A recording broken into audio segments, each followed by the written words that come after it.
What's up, fam? This your girl, Empress Goddess, the Georgia Peach, Queen Capricorn. I hope all is well with the loved ones today, family. We're gonna get into a little bit of this, the Gnostic creation of the world.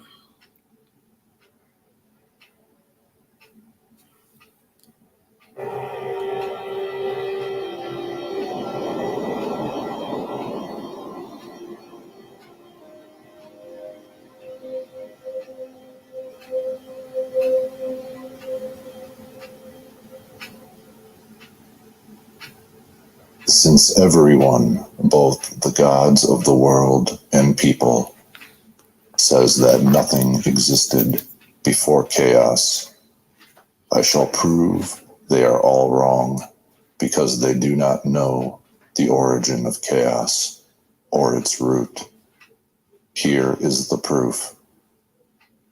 Although certainly people in general are inclined to say that chaos is darkness, in actuality, chaos comes from a shadow, and it is the shadow that has been called darkness. The shadow comes from something that has existed from the beginning, and so it is obvious that something in the beginning existed before chaos came into being, and chaos came after what was in the beginning. Let us consider the facts of the matter, and particularly what was the beginning, from which chaos came. In this way will the truth be clearly demonstrated. After the world of the immortals was brought to completion out of the infinite, a being with this likeness, called Sophia, flowed from the pistis. This being expressed its wish that it come to resemble the first light, and at once its wish appeared as a heavenly likeness with an incomprehensible brightness. This being came to be between the immortals and what came after them, like what is above, and Sophia served as a veil separating humanity from the things above. The aeon of truth has no shadow within it, because infinite light shines everywhere within it. There is a shadow, however, outside it, and the shadow has been called darkness. From the shadow appeared a power set over the darkness, and the powers that came afterward called the shadow limitless chaos. From it, every sort of deity emerged, one after another, along with the whole world. So the shadow came after something that existed in the beginning, and then it became visible. The abyss also came from Pistis, whom we have mentioned. The shadow sensed that there was one stronger than it. It was jealous, and when it became pregnant by itself, all of a sudden it gave birth to envy. Since then, the principle of envy has appeared in all the aeons and their worlds. But envy turned out to be an aborted fetus without any spirit in it, and it came into being as a shadow in an expanse of watery substance. Bitter wrath came into being from the shadow and was cast into a region of chaos. Since that day, watery substance has been visible. What lurked in the shadow flowed out and appeared in chaos. Just as all the afterbirth of a woman who gives birth to a baby flows out, so also the matter that came into being from the shadow was cast out. Matter did not come out of chaos. It was in chaos, in a region of chaos.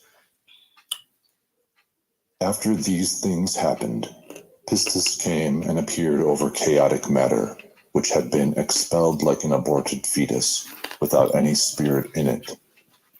For chaos is all limitless darkness and unfathomable water. When Pistis saw what came into being from her deficiency, she was disturbed, and her disturbance appeared as something frightful, and it fled to her in the chaos. She turned to it and blew into its face in the abyss, below all of the heavens. When Pistis Sophia wanted to cause this thing with no spirit to be made into a likeness of the divine, and rule over matter and all its powers, for the first time an archon appeared out of the waters, lion-like in appearance, androgynous, with great authority in himself, but ignorant of where he came from. When Pistis Sophia saw him moving in the depths of the waters, she said to him, "Young man, move over here," which is the meaning of Yaldabaoth. Since then, the faculty of speech has come to expression, and the faculty of speech pertains to the gods, angels, and people. The gods, angels, and people have brought to completion what has come into being by means of the word. The ruler, Yaldabaoth, is ignorant of the power of Pistis. He did not see her face, but in the water he saw the likeness that spoke to him, and from that voice he called himself Yaldabaoth. Those who are perfect call him Ariel, because he is like a lion. After Yaldabaoth assumed authority over matter, Pistis Sophia withdrew up to her light. When the ruler saw his greatness, he saw only himself, and nothing else except water and darkness. He thought that only he existed. His thought was completed by means of the word, and it appeared as a spirit moving to and fro over the waters. When the spirit appeared, the ruler separated the watery substance to one region, and the dry substance to another region. From matter, the ruler created for himself a dwelling place and called it heaven, and from matter he created a footstool and called it earth. After this, the ruler had a thought in accordance with his nature, and he created an androgynous being by the means of the word. He opened his mouth and cooed to him. The child opened his eyes and saw his father, and he said to him, "E." So his father called him Yao. Ruler created a second son and cooed to him. The child opened his eyes and said to his father, "Eh." So his father called him Eloe. The ruler created a third son and cooed to him. The child opened his eyes and said to his father, "Az." So his father called him Astaphaeus. These are the three sons of their father. 7 androgynous beings appeared in chaos, and they have masculine names and feminine names. Yaldabaoth's feminine name is Forethought, Sambathis, which designates the weak. His son is called Yao, and his feminine name is Mastery. Sabaoth's feminine name is Divinity. Adonaius's name is Kingship. Eloeus's feminine name is Envy. Oreos's feminine name is Wealth.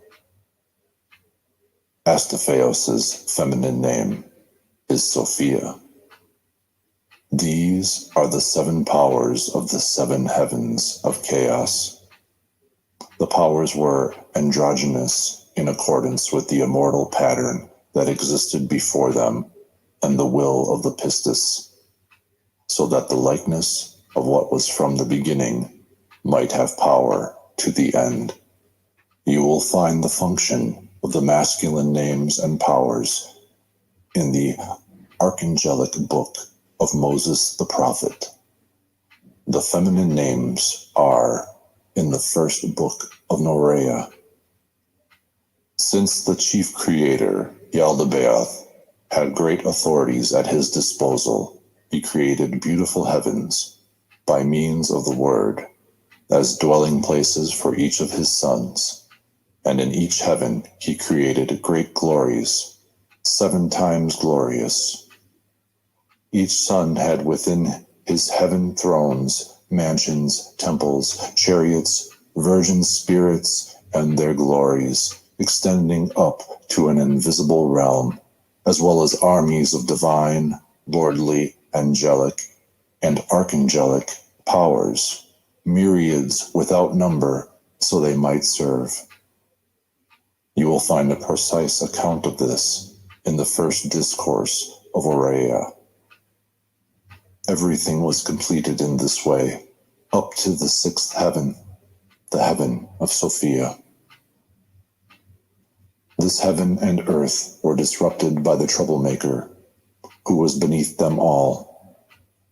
The 6 heavens shook, for the powers of chaos did not know who had disturbed the heaven beneath them. When Pistis found out about the harm caused by the troublemaker, she blew her breath, and she bound him and cast him down to Tartaros. Since then, heaven and earth have established themselves through Sophia, who is the daughter of Yaldabaoth, and is beneath them all. After the heavens, their powers and their entire government were established. The chief creator exalted himself, and he was glorified by the whole army of angels. All the gods and their angels praised and glorified him. He was delighted. He boasted over and over again and said to them, "I don't need anything." He said, "I am God, and there is no other but me." When he said this, he sinned against all the immortals who speak forth, and they watched him carefully. When Pistis saw the impiety of the supreme ruler, she became angry. Without being seen, she said, "You are wrong, Samael," which means blind God. An enlightened, immortal human exists before you and will appear within the forms you have shaped. The human will trample upon you as potter's clay is trampled, and you will descend with those who are yours to your mother, the abyss. And when your work comes to an end, all the deficiency that appeared from truth will be dissolved. It will cease to be, and it will be like what never was. After Pistis said this, she revealed the likeness of her greatness in the waters, and then she withdrew up to her light. And Sabaoth, son of Yaldabaoth, heard the voice of Pistis. He sang songs of praise to her, but he condemned his father and mother on account of the word of Pistis. He glorified her because she told them about the immortal human and the light of the human. Pistis Sophia pointed her finger and poured over him light from her light, as condemnation of his father. When Sabaoth was enlightened, he received great authority over all the powers of chaos, and since then he has been called Lord of the Powers. He hated his father, who is darkness, and his mother, who is the abyss. He loathed his sister, who is the thought of the chief creator and who moves to and fro over the waters. All of the authorities of chaos were jealous of Sabaoth because of his light. They were upset, and they waged a great war in the 7 heavens. When Pistis Sophia saw the war, she sent 7 archangels to Sabaoth from her light. The archangels carried him up to the 7th heaven and stood in his presence as his attendants. Then she sent 3 more archangels to him and established his kingdom above everyone, so that he might dwell above the 12 gods of chaos. When Sabaoth occupied the place of rest because of his repentance, Pistis also gave him her daughter Zoe, with great authority, so that she might tell him about everything in the 8th heaven. And since he had authority, he first made himself a mansion. It is immense, magnificent, 7 times as great as all the mansions in the 7 heavens. In front of his mansion, he created a large throne on a chariot with 4 faces called cherubim. The cherubim throne has 8 figures on each side of the 4 corners, figures of lions, bulls, humans, and eagles, and there are a total of 64 figures. 7 archangels stand before the throne, Sabaoth. 7 archangels stand before the throne. Sabaoth is the 8th, and he has authority, and so there are 72 figures in all. From this chariot, the 72 gods took shape, so that they might rule over the languages of the 72 nations. Beside that throne, he created other serpent-like angels called seraphim, who glorify him unceasingly. Then he created a congregation of angels, thousands, myriads without number, which was like the congregation in the 8th heaven. He also created a firstborn called Israel, that is, the person who sees God. And he created another being called Jesus Christ, who is like the Savior above in the 8th heaven, and who sits at the right of Sabaoth on a remarkable throne. At his left, the Virgin of the Holy Spirit sits upon a throne and glorifies him. 7 virgins stand before her with 30 harps and lyres and trumpets in their hands, and they glorify him. All the armies of angels glorify and praise him. Sabaoth sits on a throne covered by a great light cloud. No one was with him in the cloud except Sophia, daughter of Pistis, and she taught him about all the things in the 8th heaven, so that what resembles these things might be created, and his reign might last until the end of the heavens of chaos and their powers. Pistis Sophia moved him away from the darkness and summoned him to her right, and she put the chief creator at her left. Since then, right has been called justice, and left has been called injustice. They all received a realm in the congregation of justice, and injustice is set over all their creations. The chief creator of chaos saw his son Sabaoth and the glory in which he dwells, and recognized that he was the greatest of all the authorities of chaos. He was jealous of him. He was angry, and he engendered death from his own death. Death was established over the 6th heaven, for Sabaoth had been carried away from there. So the complete number of the 6 authorities of chaos were realized. Since death was androgynous, he had sex with himself and produced 7 androgynous children. These are the names of the males: envy, wrath, tears, sighs, grief, lament, tearful groans. These are the names of the females: anger, pain, lust, sighs, curses, bitterness, strife. They had sex with each other, and each one conceived 7 children, so that the children totaled 49 androgynous demons. You will find their names and functions in the Book of Solomon. In the presence of these, Zoe, who dwells with Sabaoth, created 7 good androgynous powers. These are the names of the males: the one not jealous, the blessed, the joyful, the true, the one not envious, the beloved, the faithful. These are the names of the females: peace, gladness, joyfulness, blessedness, truth, love, faith. Many good and pure spirits come from these powers.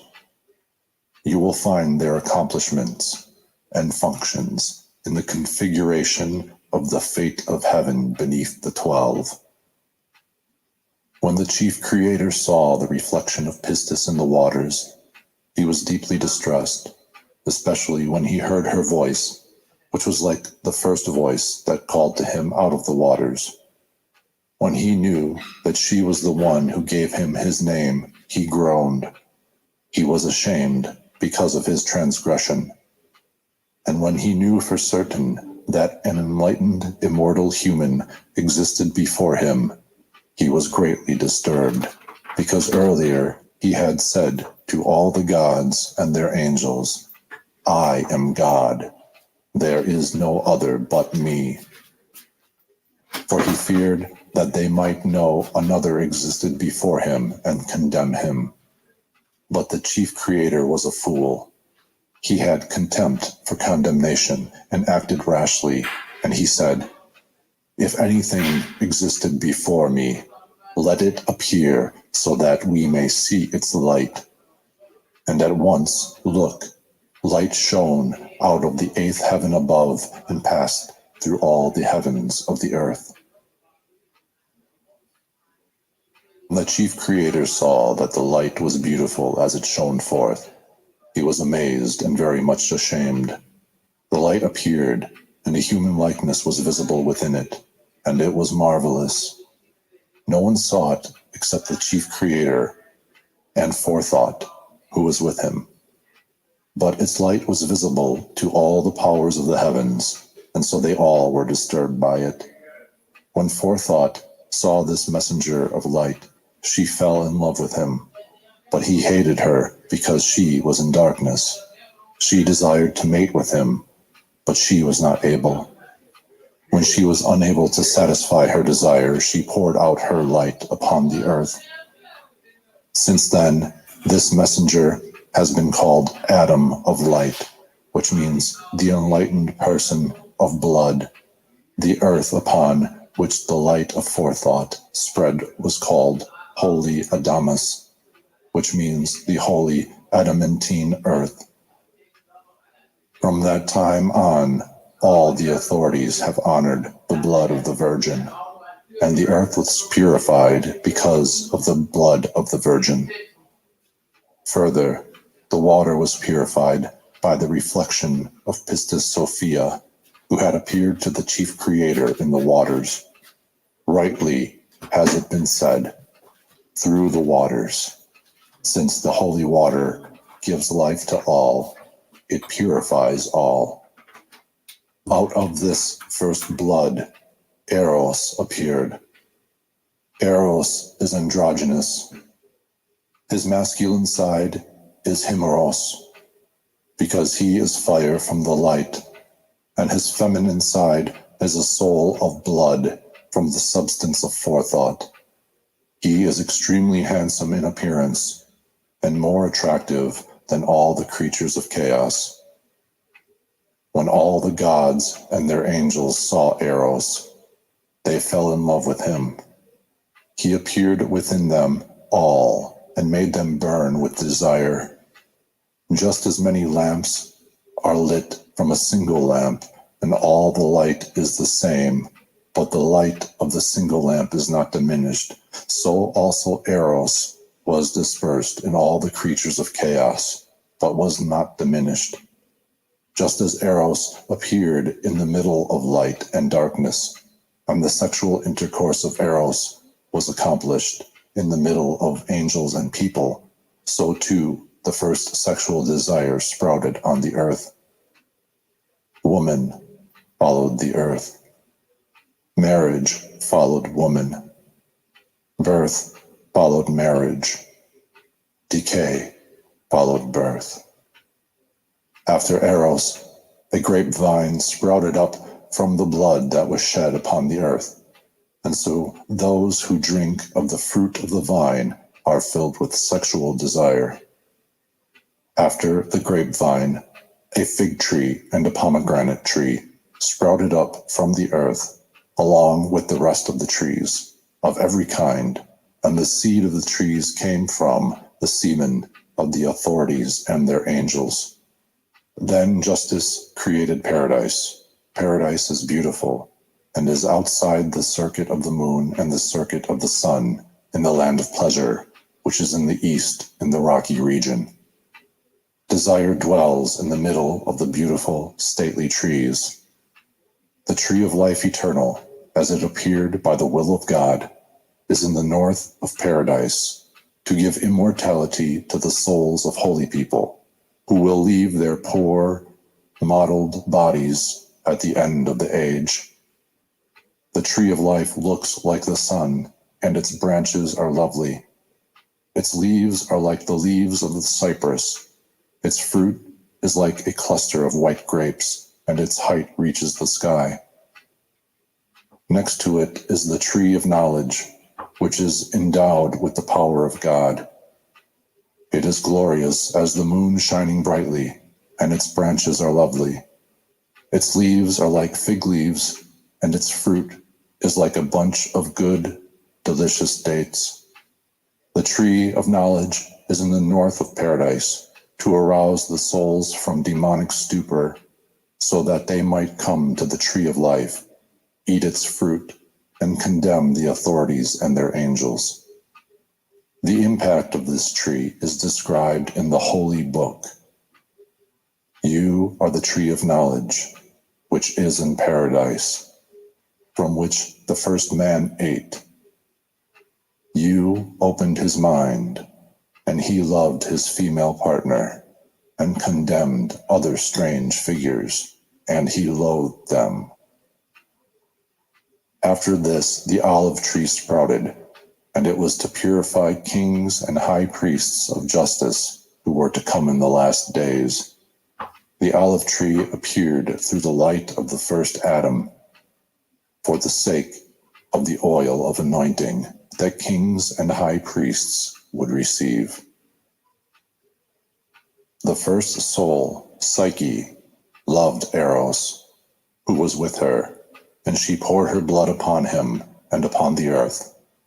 From that blood, the first rose sprouted upon the earth, out of a thorn bush, to give joy to the light that would appear in the bramble. Next, beautiful, fragrant flowers of every kind sprouted upon the earth, from the blood of each of the virgin daughters of forethought. They fell in love with Eros, and poured their blood upon him and upon the earth. Next, plants of every kind sprouted upon the earth, and they had the seed of the authorities and their angels within them. Then the authorities created animals, reptiles, and birds of every kind from the waters, and they had the seed of the authorities and their angels within them. But before all this, when Adam of light appeared on the first day, he remained upon the earth about 2 days. He left the lower forethought in heaven and ascended toward his light, and at once darkness covered the whole world. When she wished, Sophia, who was in the lower heaven, received authority from Pistis and created great heavenly lights and all the stars, and she placed them in the sky to shine upon the earth and designate chronological signs, seasons, years, months, days, nights, moments, and so on. Thus, the whole region of the sky was organized. When Adam of light wished to enter his light, which is the eighth heaven. He could not do so because of the poverty mingled with his light.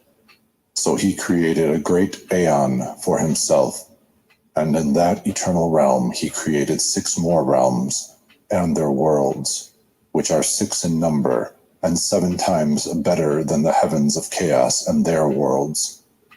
All these realms and their worlds are within the boundless region between the 8th heaven and chaos below it, and they are considered part of the world of poverty. If you want to understand the organization of all these, you will find it described in the 7th cosmos of Hierelius the prophet. Before Adam of Light made his return, the authorities saw him in chaos. They laughed at the chief creator because he lied when he said, "I am God, no one exists before me."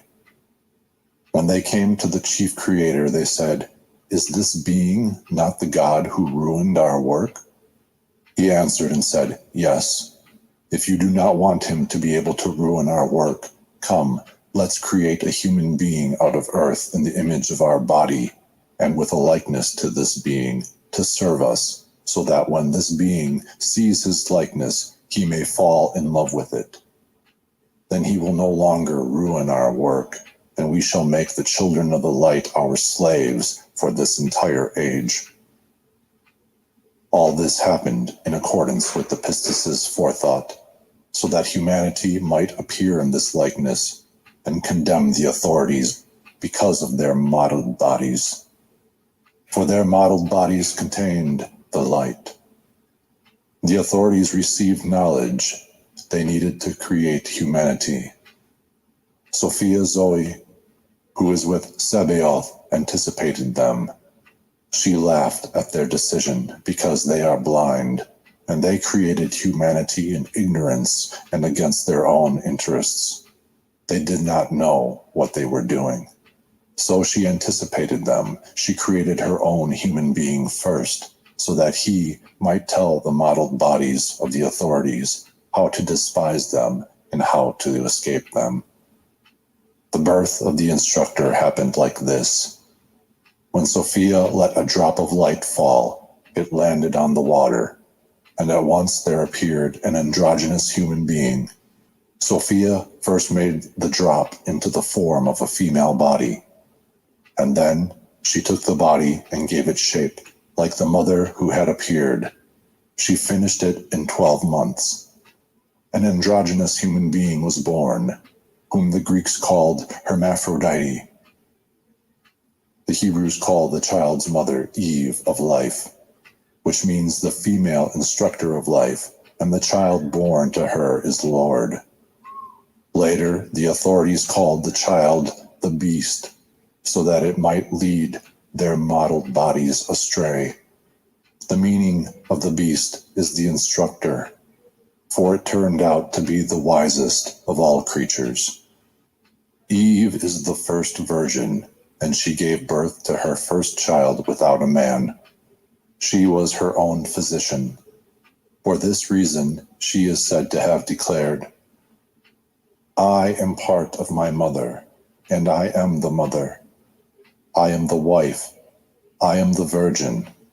I am pregnant. I am the physician. I am the comforter of birth pains. My husband produced me, and I am his mother, and he is my father and Lord. He is my strength. He speaks of what he wants reasonably. I am becoming, but I have given birth to a lordly person." This was revealed by the will of Sabaoth and his Christ to the souls who were going to enter the modeled bodies of the authorities, about whom the Holy Voice said, "Flourish and multiply, rule over all creatures." These souls were taken captive in accordance with their destinies by the chief creator, and they were locked up in the prisons of the modeled bodies until the end of the age. Then the chief creator voiced his opinion about humankind to those who were with him. Then each of them ejaculated his semen into the middle of the navel of the earth. Since then, the 7 archons have formed humanity with a body resembling their own body, but the likeness of humankind reflects the human being who appeared to them. The modeled body came into being, part by part, from each of the rulers, and the leader of the rulers created the brain and marrow. Afterward, the person appeared like the one before him. He became a person with soul, and he was called Adam, which means father, after the name of the one who was before him. After Adam was made, the chief creator abandoned him as a lifeless vessel, since Adam was formed like an aborted fetus with no spirit. When the chief ruler recalled the word of Pistis, he was afraid that the true human might enter his modeled body and rule over it. So he left his modeled body 40 days without soul, and he withdrew and left him. On the 40th day, Sophia Zoe blew her breath into Adam, in whom there was no soul. He began to crawl on the ground, but he could not stand up. When the 7 rulers came and saw him, they were greatly troubled. They approached him and grabbed him, and the chief ruler said to the breath within him, "Who are you? Where have you come from?" He answered and said, "I have come through the power of the human to destroy your work." When they heard this, they glorified him, because he gave them rest from their fear and concern. They called that day the day of rest, because they rested themselves from their troubles. When they saw that Adam could not stand up, they were glad. They took him and put him in paradise and withdrew up to their heavens. After the day of rest, Sophia sent her daughter Zoe, called Eve, as an instructor to raise Adam, in whom there was no soul, so that the children he would engender might be vessels of light. When Eve saw her male partner on the ground, she felt sorry for him and said, "Adam, live, get up from the ground." At once her word became an accomplished deed. When Adam got up, at once he opened his eyes, and he saw her and said, "You will be called the mother of the living, because you have given me life." The authorities were told that their modeled body was alive and had gotten up, and they were greatly troubled. They sent 7 archangels to see what had happened. They came to Adam, and when they saw Eve speaking with him, they said to each other, "Who is this enlightened woman?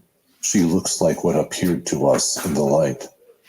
Come, let's seize her and ejaculate our semen into her, so that she may be unclean and unable to ascend to her light, and her children will serve us. But let's not tell Adam, because he is not one of us. Instead, let's put him to sleep and suggest to him in his sleep that Eve came from his rib, so that the woman may serve and he may rule over her." Since Eve was a heavenly power, she laughed at what they had in mind. She blinded their eyes and secretly left something that resembled her with Adam. She entered the tree of knowledge and stayed there. The rulers chased her, and she revealed to them that she had entered the tree and had become a tree.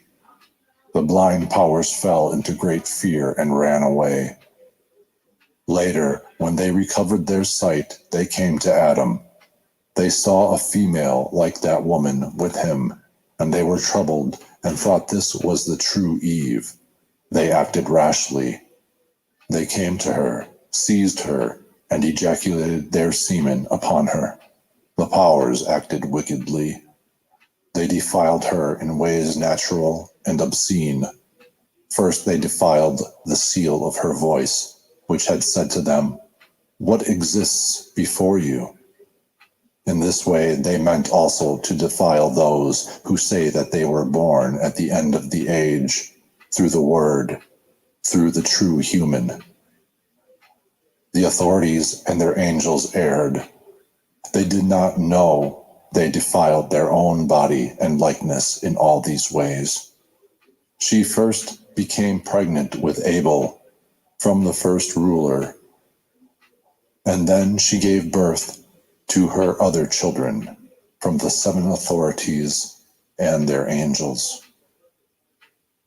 All this happened in accordance with the chief creator's forethought, so that the first mother might bear within herself every seed, every one mixed and joined with the fate of the world and its configurations, and justice. A plan for Eve emerged, that the modeled bodies of the authorities might contain the light. Then the light would condemn the authorities through their own modeled bodies. The first atom of light is spiritual and appeared on the first day. The second atom is physical and appeared on the 6th day, called Aphrodite. The third atom is earthly, a person of law, who appeared on the 8th day, called Sunday, after the poor day of rest. The offspring of earthly Adam multiplied and filled the earth, and they acquired all the technical skills physical Adam had, but they were all in ignorance. Let me continue. When the rulers saw him and the woman with him in error and ignorance, like animals, they were very pleased. Then they found out that the immortal human was not going to pass them by, and they would even have to fear the woman who turned into a tree. They were troubled and said, "Could this be the one who blinded us and taught us about the defiled woman who resembles the true human in order to overpower us?" The 7 hatched a plot. They approached Adam and Eve carefully and said to him, "You may eat the fruit of every tree created for you in paradise, but be careful not to eat from the tree of knowledge. If you eat, you will die." They gave them a great fright and withdrew up to their authorities. The beast, the wisest of all creatures, came by. When it saw the likeness of their mother Eve, it said to her, "What did God say to you? Do not eat from the tree of knowledge?" She said, "He not only said, 'Do not eat from it,' but 'Do not touch it, or you will die.'" The beast said to her, "Don't be afraid. You certainly will not die. He knows that when you eat from it, your minds will become sober, and you will be like gods, knowing the difference between evil and good people.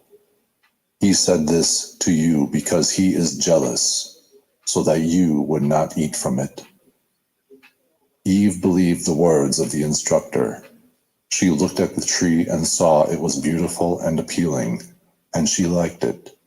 She took some of its fruit and ate, and she gave it to her husband too, and he also ate. Their minds opened.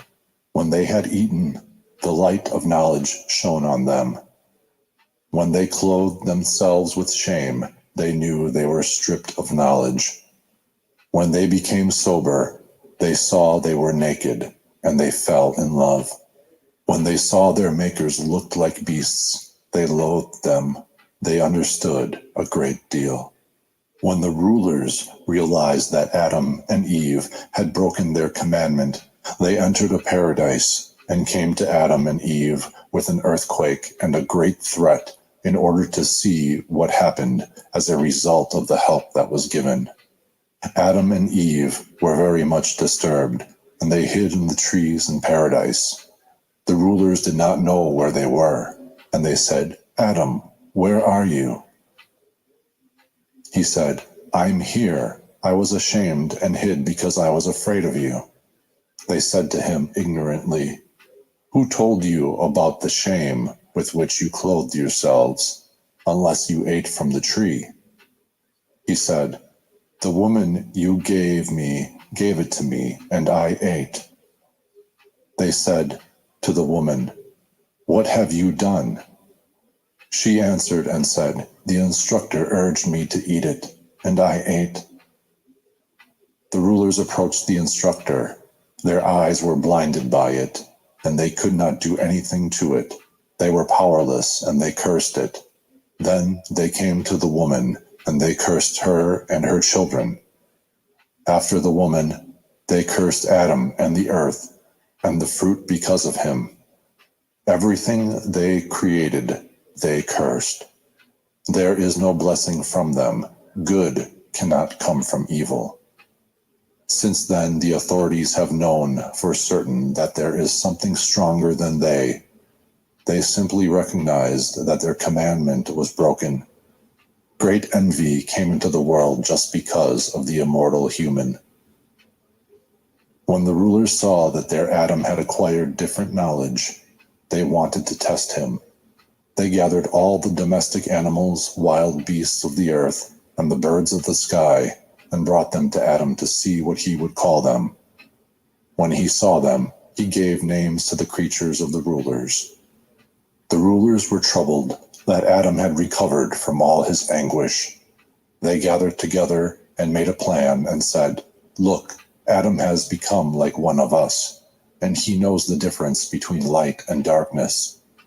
Now perhaps he will go astray as he did with the tree of knowledge, and will come to the tree of life, eat from it, and become immortal, and rule, and despise us, and consider us and all our glory to be foolish. And he will denounce us and our world. Come, let's throw him out of paradise down to the earth, where he came from, so that he no longer can know anything better than we can." So they threw Adam and his wife out of paradise. What they had done did not satisfy them. They were still afraid. So they went to the tree of life and set great dreadful things around it, fiery, living creatures called cherubim. And among them they put a flaming sword, constantly turning in a terrifying way, so that no one from the earth might ever enter that place. After this, since the rulers were jealous of Adam, they wanted to shorten the human lifespan. But they could not do so because of fate, which was established from the beginning.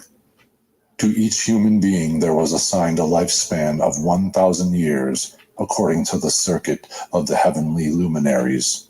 Though the rulers were not able to do this, each one of the evildoers subtracted 10 years, so the remaining time comes to 930 years, and those are spent in grief and weakness and evil distractions. This is how life has gone from that day until the end of the age. When Sophia Zoe saw that the archons of darkness cursed her friends who were like her, she was angry. She came from the first heaven with all her power and chased the rulers from their heavens. And she cast them down into the sinful world so that they might dwell there as evil demons upon the earth. She sent a bird that was in paradise so that, until the end of the age, it might spend 1,000 years in the ruler's world. The bird, a living creature endowed with soul, is called the phoenix, and it kills itself and revives itself as an image of the judgment against the rulers, because they dealt unjustly with Adam and his generation until the end of the age. There are 3 human beings and their descendants in the world until the end of the age: the spiritual, the psychical, and the earthly. This circumstance is like the 3 kinds of phoenixes of paradise. The first is immortal, the second lives 1,000 years, and the third is consumed according to what is written in the holy book. Likewise, there are 3 baptisms. The first is spiritual, the second is by fire, the third is by water. As the image of the phoenix appears with reference to the angels, so the water serpents in Egypt indicate those who go down for the baptism of a true human being. The 2 bulls in Egypt indicate a mystery, the sun and the moon, which represent Sabaoth, because Sophia of the Word has been exalted above the sun and the moon from the time when she created them and sealed her heaven until the end of the age. The worm that is born from the phoenix also represents humanity. It is written of it, "The just will sprout like a phoenix." The phoenix first appears alive, then dies, and then rises again as an image of what appears at the end of the age. These great images have appeared only in Egypt, not in other lands, indicating that Egypt is like God's paradise. Let us return to the rulers of whom we spoke, so that we may offer an explanation of them. When the 7 rulers were cast from their heavens down to the earth, they created for themselves angels, numerous and demonic, to serve them. These angels taught people much about error, magic, potions, idolatry, bloodshed, altars, temples, sacrifices, and libations to all the demons of the earth. The angels work with fate, which came into being by agreement of the gods of injustice and justice. So when the world came into being, it went about in error and confusion all the time. All people on the earth served the demons from the creation until the end of the age, both the angels of justice and the people of injustice. Thus the world was in confusion, ignorance, and stupor. All erred until the appearance of the true human. Enough on this. Next, we shall consider our world so that we may present an accurate description of its structure and administration. Then it will be clear how the proof of hidden things which have been apparent from the foundation of the world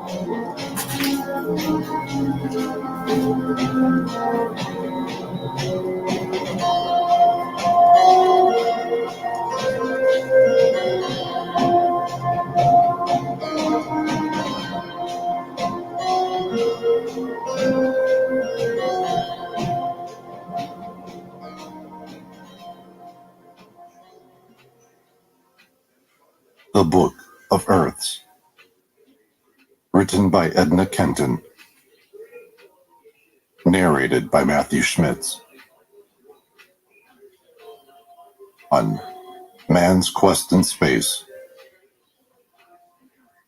This Book of Earths began years ago with a single little figure of Earth taken from what old book I do not know. For a long time it lay by itself.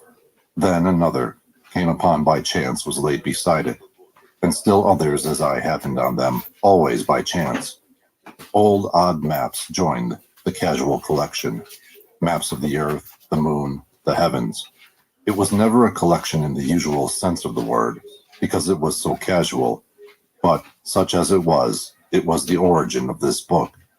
For it occurred to me not long ago that it would be fun to put them all together, and many others with them, chosen to fill in the gaps of the original group. Luckily, for the fun of it, the search about to begin would not be limited to what we know about the Earth, else it would have ended before it began. For we live in a universe of which we know little, and on a planet of which we know perhaps less. It would include not only what we know, or think today we know, but also anything that has been believed or felt, or no more than guessed to be the picture of the Earth and its place in the universe. 9. The Deluge. The third and fourth catastrophes of the Earth are the Deluge and the sinking of Atlantis. Atlantis, the fabulous continent, not the little island remnant. Their time sequence in the old traditions is a little mixed, not that it matters. Suppose we take first the Deluge. The comet, that blazing terror of the skies, that erratic wanderer of the heavens, has always been given more than its probable share of blame for terrestrial bad luck. It has been called the cause of the birth of the moon. It has also been held responsible for the universal deluge. This is another of those untraceably old traditions, but we begin with the comet of 1680 and the remarkable egg laid at Rome on December 4th of the comet year, because this comet and this egg are responsible for two theories of Earth, written within the next 20 years, both by Englishmen. William Whiston worked out a complete theory of a deluged, because comet-riven, Earth, and Thomas Burnet developed his theory of Earth as the mundane egg whose broken shell unlocked the waters of the deep. The evidence in the case is at hand in the shape of the elaborate frontispiece of Lettre d'un gentil homme des provinces à une dame de qualité sur le sujet de la comète, a brief little labor of informative love published anonymously in 1681, but known now to have been written by Claude Francois Manistrere. An extraordinary freak of nature, it reads, occurred in Rome at the time of the appearance of the comet, in the palace of the Maximi, which was seen by His Holiness, by the Queen of Sweden, and by all persons of the first rank in Rome. The design of it was sent to Paris as an entirely new thing by a person greatly interested and worthy of confidence. On the 4th of December, 1680, in the palace of the Maximi, a hen laid an egg on which could be discerned the figure of the comet, accompanied by other markings such as are here Hello, Capricorn, and welcome to the Tarot Room. My name is Robin, and Capricorn, grab a seat, get comfy, get cozy, because today we're going to talk about you and the person on your mind. We're going to find out what they think about you, how they feel about you right now, what you can expect from them in the next few weeks, and we shall see where you guys are in a month. So let's talk about you, Cap. Let's see how this person's thinking and feeling. Spirit guides, how does this person think about Capricorn right now? The person Capricorn is thinking about the most.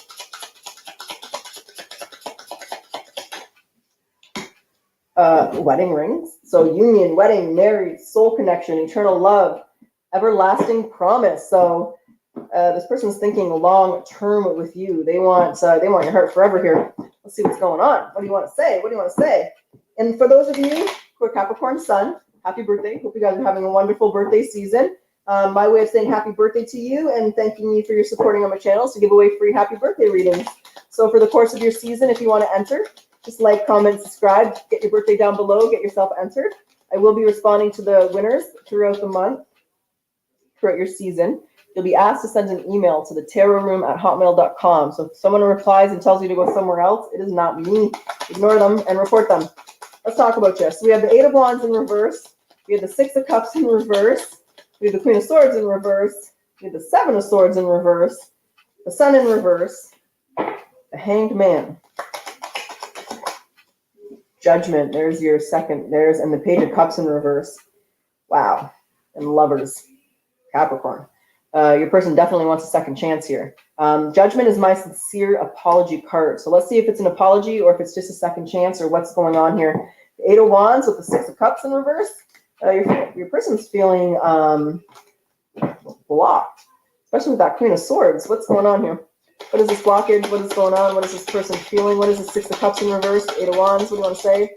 What do you want to say? 3 of Pentacles, 5 of Pentacles in reverse, and the Knight of Wands in reverse. There's the 7 of Swords upright. I feel as though your person prioritized other thing over you, which has created a blockage, or they feel that you've prioritized other things over them. Take that which way it resonates. 7 of Swords with this Knight of Wands in reverse. I feel like they're trying to be strategic, about how to come forward here and how to make this happen. But they're struggling in that sense. So with that Queen of Swords in reverse, and there's the Devil, they feel like you might cut their head off. I'm not entirely sure what happened. This person's in love with you. They want something serious with you. But they feel like you're going to cut their head off. What is this Queen of Swords in reverse? Off with their head. How can they avoid that? The World. And the 2 of Cups in reverse. And the 3 of Cups. And the 9 of Pentacles in reverse. And the Ace of Swords. So they can avoid that by being real honest with you. There's definitely disharmony in this partnership. I feel like both of you want a new cycle. That Nine of Pentacles, though, and that Ace of Swords in reverse, there's lack of trust here. It's twice that I felt it, and it's on the Capricorn side, so it's on your side. You have a lack of trust with this person. So they did something to lose your trust. They're very well aware that they did something. They did something to lose your trust. They're aware of this. They're a little upset. I feel like they're mad at themselves. They should have worked this out and worked on this. Maybe they ran away. Maybe they gave up. Whatever that was, it'll be different. But yeah, they're afraid of what you're going to say. They feel like you have no feelings left for them, that you don't trust them. But with the lovers here and the wedding rings, they're not really willing to give up on this. They're pretty stuck. They've done a lot of evaluation, looking at themselves, reviewing themselves. This Page of Cups in reverse tells me they might have been a little immature, maybe didn't admit a few things. But with Judgment here, they want a second chance, Cap. They want to move this forward. They want forgiveness. This is, again, my sincere apology. You will be receiving a sincere apology. They have regrets. Eight of Cups in reverse and the Nine of Swords. They can't stop thinking about this. They can't stop thinking about you, their regrets, what they did. They're mad at themselves. We had that Eight of Pentacles. So Seven of Cups in reverse and the Ace of Pentacles. They're definitely mad at themselves. Seven of Pentacles in reverse. The Five of Swords, like, they might even be crying, staying up at night crying. But they don't want to lose out on you. So they're coming forward because, they can sit there and wallow in their sorrow, or they can come talk to you, apologize, and try and get things going. And they're doing the latter, baby. If they've been feeling sorry for themselves, that's going to change. But this Page of Cups, what do you want to say about that, though? They want you to let you know they've changed. As I'm saying that, whatever it was that they did, they regret it. So they'll have to. It's up to you. There's a Five of Wands. You're conflicted. I don't feel you quite. This is like an energy of not expecting this person to feel this way. You might have an idea of what they feel, and you might be completely caught off guard because I don't think you really know that they feel this way. But they do feel a sense of a little bit hopelessness, a sense that you're not going to forgive them, but their intuition's guiding you directly to you. There's that blockage again. There's you as their wish fulfillment. So they want to work on this. Let's get a few oracles, but actually I want to find out their intentions. What are their intentions with Cat first? To overcome the obstacles. Three of Cups in reverse, yeah. They can't stop thinking about this, Cat. This is really weighing on your person's mind. The regrets. I mean, regrets are hard to live with, right? Regrets are hard to live with, and they regret what they did. So whatever it was they did, it's like they wanted to be engaged or be with you, but they sat there like John Travolta to Olivia Newton-John, being like, I don't like you. But really, they did. It's like that kind of energy. They were not true to themselves, and they well, let's see how you feel and where you guys are in a month, because this person's coming to apologize. So respect that. Let's Capricorn surrender frustration. What does Capricorn need to surrender to here, Spirit guides, when it comes to this person? Oh my God, that had to come out. It didn't just show me that to point that out. It literally, okay, anyway, point taken, point taken. Frustration doesn't open any doors. The key to resolving a dilemma or dissolving a block is to take a breath, center yourself, and regroup so you may approach the situation more calmly. And let's get the caring connection between you and this person on your mind that you're thinking about the most, which I do feel has frustrated you. Caring connection, feelings. Yeah, take time out to explore the deep emotions that you are experiencing. And I think your person's experiencing that as well, and I'm not entirely sure they're dealing with it the best. Maybe they haven't really felt those feelings before, That Page of Cups in reverse, I'm not sure they knew how to handle it. Okay, so the hidden truth.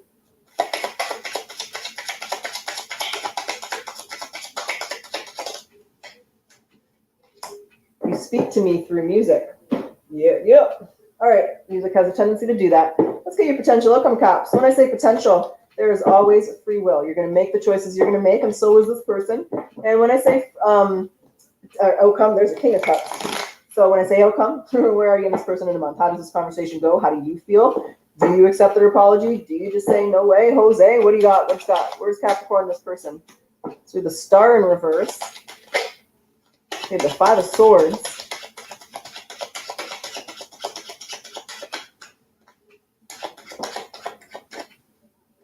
The Hierophant in reverse, Two of Wands, and one more here. King of Cups in reverse again, though. On the bottom, what's going on here? King of Swords. Ooh.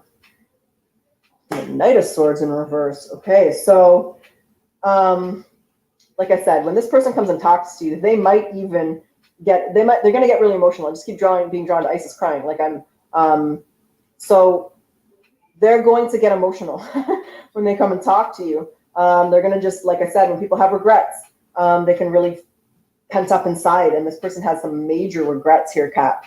You have a decision to make. Like I said, I don't think this person ever felt this way before. I don't think this person was a relationship person. I think this person got caught off guard with you, and they didn't really know how to handle their emotions here, because I think they just got overwhelmed, and unfortunately they didn't handle it very well. And now they are trying to, but I also feel like you're at the point where you're not showing your emotions because you're trying to see and figure out how this person, like what's going on with this person? Why are they so emotional? I've used that word a lot. But like I said, they've never felt this way. They got overwhelmed. You have a decision to make. The Two of Wands is here. You have a path to choose, a decision to make. You haven't made it. I can tell you're not committed to this person. But I feel like you're just trying to figure out being strategic. This Knight of Swords is not making any decisions too quickly. Seeing the situation before you go yes or no. The ball's in your court. You're the driver here. This person wants this with you. They definitely do. They have serious regrets, but like I said before, they have to show you. Talk is talk. Well, maybe you're making them walk the walk, or you're just feeling it. But with the King of Swords, I feel like you're more in listening mode and just observing mode and strategy mode, really, to see if this is someone you could have long term with. They definitely want this with you long term. But there you are at your crossroads, right? I always look at the cards when I need to. So this person wants you. This person is gonna get very emotional when they tell you how they feel about you, which I think is going to catch you off guard, but you're going to like hearing it, but you have a choice to make. So in a month, I see you making that choice. So let me just see, I'm grabbing these cards, but I want to see if there's anything else I want to say about that before we close this off. So Cap, the person you're thinking about the most, they're coming to tell you they want to be with you. They have regrets. They're going to get a little emotional. And you're going to have a decision to make. What else do you want to say to Cap here? Queen of Cups in reverse. You guys are mirroring each other. And the Queen of Swords in reverse again. I definitely feel like you're mirroring each other. I feel like you both feel, maybe you both feel that way you've never felt about someone before, and you got some real deep emotions, but this goes both ways here. So there's a strong, there's a lot of feelings here, but there's just a lack of dealing with those feelings because you're mirroring each other, because this person did what they did. So you have a choice to make. I do feel this person's starting to open up and show that emotion to you, and you're going to reciprocate when you're ready. That's what I see. You're mirroring each other though, Pat. Okay, so but we also have to note this is a divine partner, because we have two couples, like the same, like you're matching each other intellectually and emotionally. Okay, that's what I got. Let's get your final message to close this off. I hope you enjoyed your reading. If it did, you want to get yourself entered into that happy birthday reading, you know what to do. Like, comment, subscribe, get yourself entered. Let's get your final message to close this off. Self-love is an ocean and your heart is a vessel. So make it full, and any excess will spill over into the lives of the people you hold dear, but you must come first. Recite these words in your heart. I am worthy of all the good things in my life. Kat, that's what I got. I wish you the best of luck. Until next time.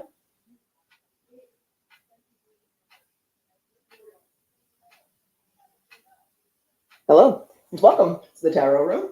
My name is Robin, and today's pick a card reading is going to be about love. We're going to find out what's coming towards you next in love. What can you expect? What's coming in your direction in the near future? Let's see what you need to know with regards to love. So if you're drawn to this Beach Time Soul Oracle card and this turquoise gem, you're going to pick card number 1 in the description box comment section below. That's where your reading will be, and we'll find out what's coming towards you in love, what you need to know, what's next for you.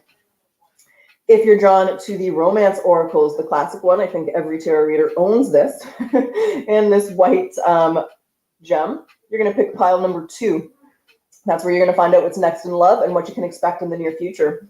And card number 3 is our Caring Connection and this pink gem. So if you're drawn to card number 3, that is where your reading will be. So click the card in the description box or comment section below that you're drawn to, and let's get into your reading and see what's coming next.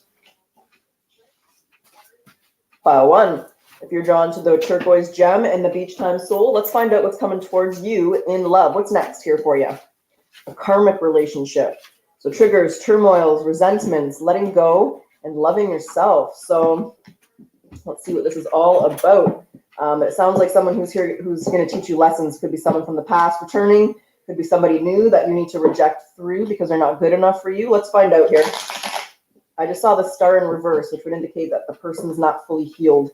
But who is coming towards pile 1 in love? What is this karmic? What do they need to know? What warnings do we need? If there are warnings here, but what's the message here? Who is this person? What's going on here?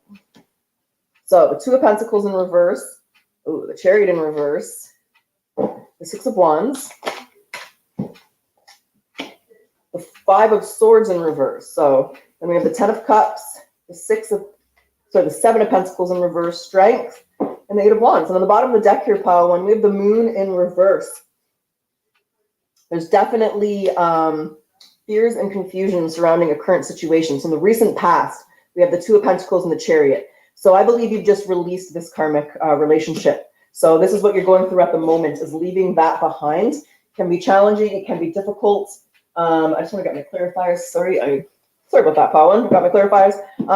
So you made the choice. I feel like it was on your end. You made the choice to leave this behind. It wasn't the right place for you. But that doesn't make it easy. It's always difficult to leave a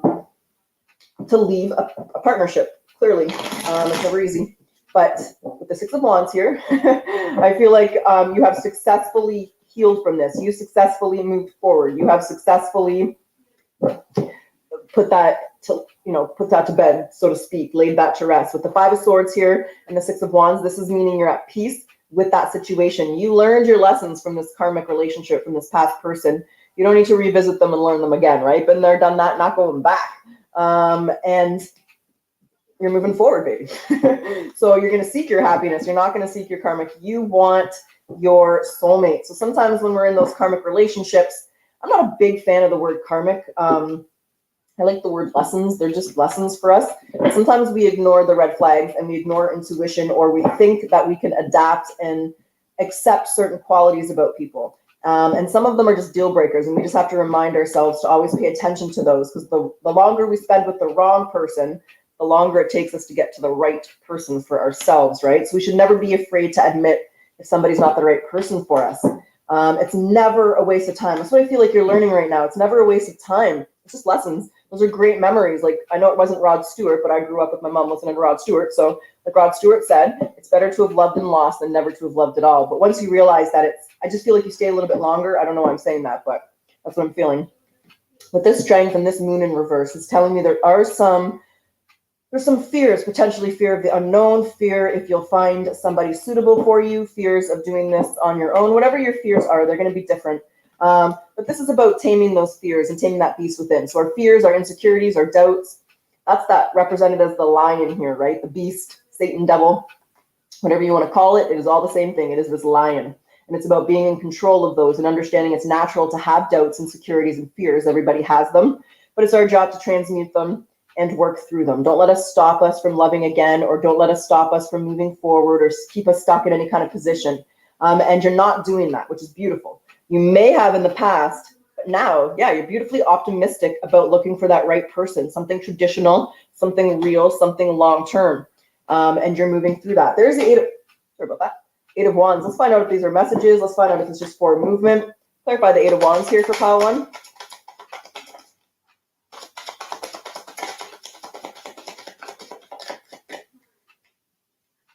Okay, it's highlighted, yeah. So I know this is what's next in love, and what's next for you is healing. And you're getting over this past partnership, and that's how it is sometimes. It's just how it is, pile 1. If you're drawn here, there's a message for you. I see you moving forward. This partnership, this past person has really shed some light on some aspects of yourself that you wanted to deal with, that you want to heal. Maybe there's a choice you made and you regret it, or a decision you did. There's something within yourself that you're working on healing. And that's what these relationships are for, right? They're to teach us our lessons. Where is it? There it is, our lessons. And this is a grand lesson about healing. And with death here, this is about transforming yourself, being a better version of yourself. This past is going to shed a highlight on who you want to be, what you want in life. This shows you what you didn't want and what you do want. And the Nine of Pentacles. And you don't want to depend on anyone else. I see that here. Yeah, the Magician. You don't want your happiness to depend on someone else, because a lot of people are not reliable. So we need to be happy within ourselves, and then add those people to our life that bring value. And I think you're also realizing that you don't want to depend on anyone for your happiness. You want to do this yourself. So I feel like you're like in independent mode here. you're healing, you're gaining that sense of, look at this buck, right? It's highlighting on this buck. So you're making the choice to focus on you and your strengths and creating the life that you want. That's what I see. The Hierophant in reverse, the Emperor in reverse, the Fool in reverse. You're just moving on. So you have a new beginning here. I don't see love in the next couple of weeks, but we'll see if it's here in a month. So this is someone who's recuperating from some heartache, and you're just moving forward, doing your thing. Is there anything else you want to say about that? Here's the power one. Yeah, 10 of Cups in reverse. And the Wheel of Fortune. And, you know, there are times in our life where love is not, it's the spirit guide's way of saying not the right time for you. I mean, take that as it resonates with you. If you're resonating with this reading, take that as it resonates. The person this reading for is healing and knowing what you want in love, but it isn't here in the next couple of weeks. Judgment and the Hermit. It's a time for introspection. It's a time for learning those lessons. It's a time for healing for pile one, for whoever this is resonating with. It's that time to create your happiness within yourself. Go out, date, have fun, enjoy life at the moment. That's what I'm seeing here for you, pile one. So let's get a few oracle messages. We'll find out if there's love or if someone's coming in or what next in you know, the next couple of weeks, or in a month. But right now, in the next couple of weeks, you're moving forward. You're just moving forward. What does pile one need to surrender to here? Effortlessness. Stop pushing so hard. The art of loving means going with the flow instead of trying to force the river. Right now, the flow is leading you to the Three of Cups. So single, dating, getting yourself back out there and just getting to know people. Excuse me, my throat chakra got really clogged. Well, and speaking your truth, you know, when you're dating and if somebody is not a good match, you're going to wait for the right person, right? You're not going to settle in with someone who's not a good match. Energy Oracle here for pile one. Happy family. That literally talks about going out and having fun. But hold on, let's get your message. So when one comes out of the deck, the message is in the book. So let's get it for you.